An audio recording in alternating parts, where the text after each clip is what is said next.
Car buyers have literally screwed the automotive industry. You, me, people around us, our friends and family who bought cars over MSRP are literally the ones to blame for messing up this entire automotive industry. The auto manufacturers for charging more when customers are willing to pay more. Unfortunately, that's the scene that we've seen in the last few years, and there is a host of some of the worst deals and the worst buys you can possibly imagine. And I still can't believe in a time like we are in today with high cost of living, inflation rate, and people can barely afford to live, and there's others willing to drive prices outside of the roof just to get their new car and to be the first one on the block. I mean, it's not uncommon even to get your latest and greatest iPhone here. Everybody wants to get it the latest, and they're willing to pay more than it's even worth, grossly more. But I'm going to share some of those vehicles right now that are some of the worst deals and people are overpaying for. So if it's one of those that you've been thinking about buying, don't. Maybe just wait it out, wait till the dust settles, wait for the market to cool, and then you won't be up against the wall trying to compete with some of these buyers that are so out of touch and willing to pay way more than these vehicles are worth. So the first vehicle on my list that's clearly one of those that people for some reason felt like they needed is the redesigned Hyundai Santa Fe. Now, it has clearly changed and evolved into something that looks a lot more like a Range Rover or perhaps more British. It's gone more boxy and it certainly looks a lot more utilitarian, and that's probably one of the big drivers. Somebody felt that it looked drastic enough of a change and an improvement or enhancement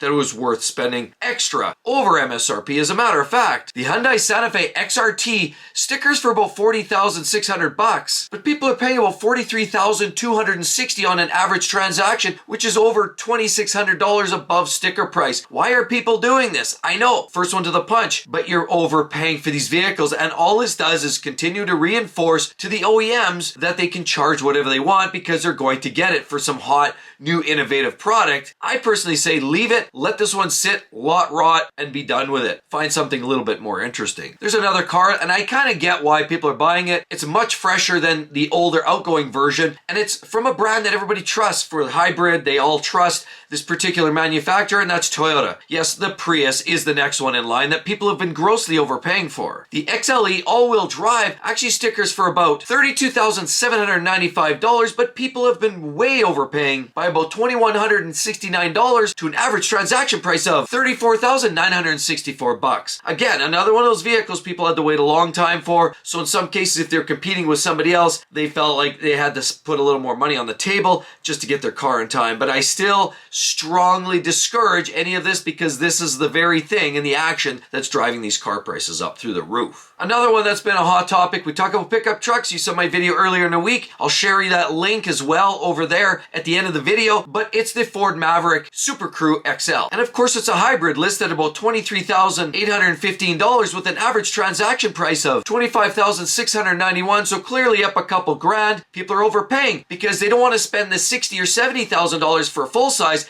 Now it's pushing that market down and people are just, I need a truck, I need something. So they're going out and they're even willing to pay a little bit more for these Mavericks and these Rangers because they feel that it's a drastic decline in terms of the overall cost. In their mind, somehow it's kind of worth it. And then there's the Kia Sorento S is another vehicle. Don't get it. With the reputation of engine breakdowns as well as fires, it's surprising to me that people are still putting hard-earned dollars on Kia and Hyundai products, but here goes. The average list price or sticker price of one of these units is about $36,390, but people are paying $3,275 more. It's about 9% above sticker. Absolutely maniacal. Don't get it at all. Yes, they're paying almost 40 grand for this unit. And the next one, I still don't get it, but people that want to do heavy towing, they got their fifth wheel or they need a work duty type truck. Ford, clearly the best selling truck in North America, the F-150, but it's not the F-150, it's the 250, the 3/4 ton heavy duty truck that's grossly overpriced. People are paying 10% over sticker for some of these units. That's right, the F-250 limited crew cab, 4-wheel drive with a 6.75 foot box. Stickers for a sliver over $97,000. But yes, people are paying almost $10,000 over. And the average transaction price is about $106,456. Absolutely maniacal. And guess what, folks?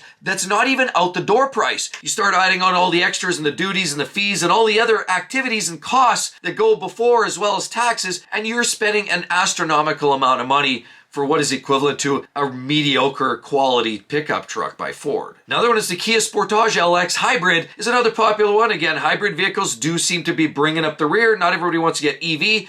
So the popularity of hybrids are definitely growing in mass abundance. But again, this warrants the conversation as to why are people spending their hard-earned dollars on Hyundais and Kias with clearly some of their sordid history? Well, it's because some of their designs, they represent good value from a technology perspective. The styling is up on some of the Japanese cars, for example, from Honda and Toyota. So people are looking for that alternative. But save your dollars because people are overpaying for these vehicles. $30,390 on sticker. People are paying $2,973 above MSRP to a tune of $33,363. What's going on? And here's another one by Ford, and it's no wonder Ford's managing to experiment with all this electric vehicle equipment, with all this technology, and they're pushing out a vast majority of their vehicles, even without some of the quality control checks that they should be doing. But with that said, the Ford Bronco, even with the drop valves and the 2.7s and some of the other issues that we're hearing, leaks, electronic gremlins, as well as hub problems and fuel injection issues, as well as all the other problems that we're hearing throughout the board, the Ford Bronco is one that people are grossly overpaying for. The Heritage Limited Edition is going for about $71,105 as per the Monroney or the MSRP. But the average